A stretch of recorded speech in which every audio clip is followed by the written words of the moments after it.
Stevens and Tony vacationing with his family at the Wisconsin Dells. This episode we are in Dave's basement. And the beers. Dave, what are you having today? So I'm using the good old Surly Extra Citra. I'm having a Bent Paddle cold pressed black from Bent Paddle. I said that in Duluth, Minnesota. Tony, what do you got going on in the Dells? Well, I'm here at the Kalahari Resort, and I am drinking some Kalahari Spotted Cow. Oh, Wisconsin's finest, huh? Yes, Well, that's it what they is. got here, man. And I'm actually doing a Hefeweizen today, of course, huh, Tony? Wow, a Hefeweizen, huh? Yeah, And it's a hacker show. and it's so a hacker German. show. It comes from Munich. Great city, great There you country. Life goes on. There you So, go. I have not seen any of the last two FC games, so Stevens and Sterling and Tony will get us going on that. Yeah. So, sorry. Tony, you want to clue us in on your insights from afar? Well, what game are we talking about first, guys? Well, I think we got to talk. We got a lot to talk about, really. I think we KC. have going back a week ago today. We had the game at Children's Mercy Park in Kansas City.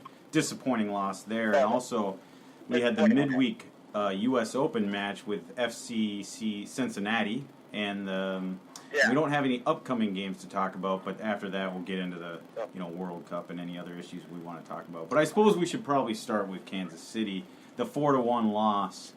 The Loons are still winless at Children's Mercy Park, so I think that'd probably be a good place to start. And we definitely have some. There was a lot of feedback on that match that we can talk to. Can I say something before we even start getting into it? Now, Sterling, remember, he was texting. I think they got a text from him saying he was confident about that match. Yes, I do remember that myself, clearly. And then we lost. And then he said, when we were playing Cincinnati, he said, I'm not feeling too good about this one, and we won. So, Sterling, you got to say you don't like any of these next matches coming up in the second half of the season. Right. Well, I don't feel good about any of them, so...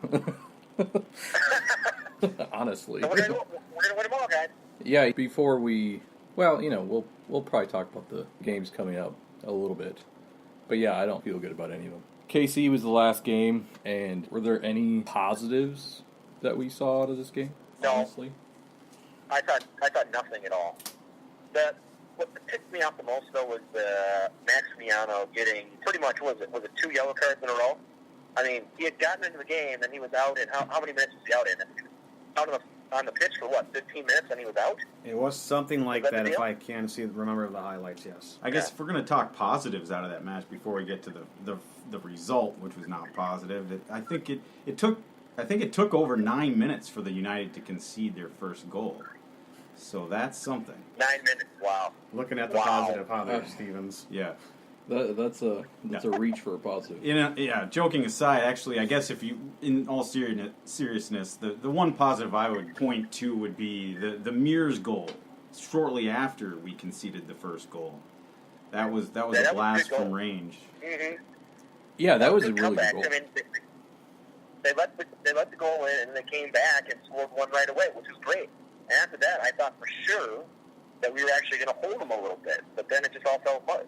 Yeah. Somebody in the press mentioned that the Mears goal was a positive because it shows that we have a player who can take a shot from distance. And even though they're pretty unlikely goals to actually go in, it's still one of those things that can draw defenses out if you are known to take that chance. And so, if they can build on that and continue working on taking some lower percentage shots that at least get close to going in, I think that might help spread out the defense a bit. I mean, obviously, SKC's got a fantastic defense. And, being able to break them down is a pretty big challenge. So, when you have a team like that, anything you can do to stretch them out and kind of get them out of their zone would be good, and that was a positive with Mears. Taking that chance was good. Obviously, it was a very low percentage shot, and it worked, but it was a screamer. Made a highlight reel. I don't think it won goal of the week. Gave us something to watch. Yeah, gave us something to watch. I honestly, in my notes for the game, I had nothing positive. after that Mears goal, everything else after that was totally negative. I mean, it was a terrible game after that. Yeah. Well, and that's And where I cringed watching it. And that's where I say, when I brought up that one text or that tweet from Colin Williams after that 2-0 win against Montreal, Adrian Heath has his men ready to go. He's got his line set up. He knows where he has to get fixed and what. No, that game was a game you needed to win. Doesn't prove anything, in my opinion, when you meet a better team. Right. Yeah. It was just, I think he was just trying to get us feel warm and fuzzy inside. Oh, we're on our way. Yeah. No, it was a game we should have won, and we won, and we got our butts kicked. Yeah. Later on. Yeah, I think when you look at how disorganized we were, and just how poor so many players had were in terms of individual performances. I mean, Gomez was, good God, I mean, he was terrible, and obviously Max came in and had 2 yellows within 20 minutes. Ramirez never really looked sharp. Ibarra had a few moments where it looked like he was going to kind of do something, but it just didn't happen. Darwin had easily his worst game. He didn't look good at all. Yeah, I mean, it was just an all-around really flat performance, and we need to work on that for away games, because we've got Colorado coming up, who is easily the worst team in the league. I mean, they're just terrible right now.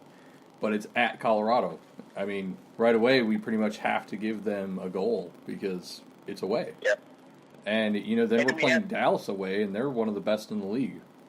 As much as we like to shit on Calvo all the time, we really missed him in that Kansas City game. I agree. I mean, I think if we had Calvo in that game, I don't think we lose 4-1. We probably lose 2-1, maybe 3-1, but we don't concede 3 goals after being tied 1-1. We just don't. Yeah, he's made some mistakes, but at least I think him in the back. I mean, he could calm us down a little bit. I can't believe I'm saying that we miss him, but we do. Well, and I mentioned this a couple weeks ago. Statistically, Calvo's actually been pretty solid all season. And if not better than solid. I mean, he's been fine. It's just his role. Naturally, you make mistakes in that center back role, and they tend to cost you, and that's what's happened with. And so I think they're glaring mistakes. Yeah, and I think so. Totally, it's one of those things where we missed his leadership. We missed those statistical things which he does well, and I mean, there's a good chance he would have made a mistake. But at the same time, the other parts of his game we missed. Yeah, you're right. Yep, we missed him. So I'm guessing there's no man of the match for this game? You have to pick somebody, don't you? Or do you not pick anyone?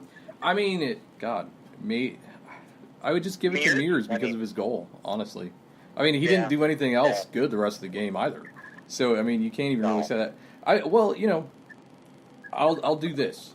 I thought that Brent Kelman played a very good game. He wasn't personally at fault for any of the goals. He had a lot of good clearances. He had a few good stops right back down there. So I'll give it to him. Okay. All right. I think that's a good pick, and if you're going by the Audi index for that game, I just checked, he was up near the top as far as United players. Him and Boxall were kind of... Nobody had a great game, but both those players were up there. And I like Boxall. Yeah. So, Tony doesn't. But, Boxall? Yeah, you're always Boxall's ratting on Boxall. He's gotten better, though, guys. He's not doing the whole Wally Zerbiak thing anymore. He's actually getting the ball and passing it, pretty much right away. He's not, running into somebody with the ball.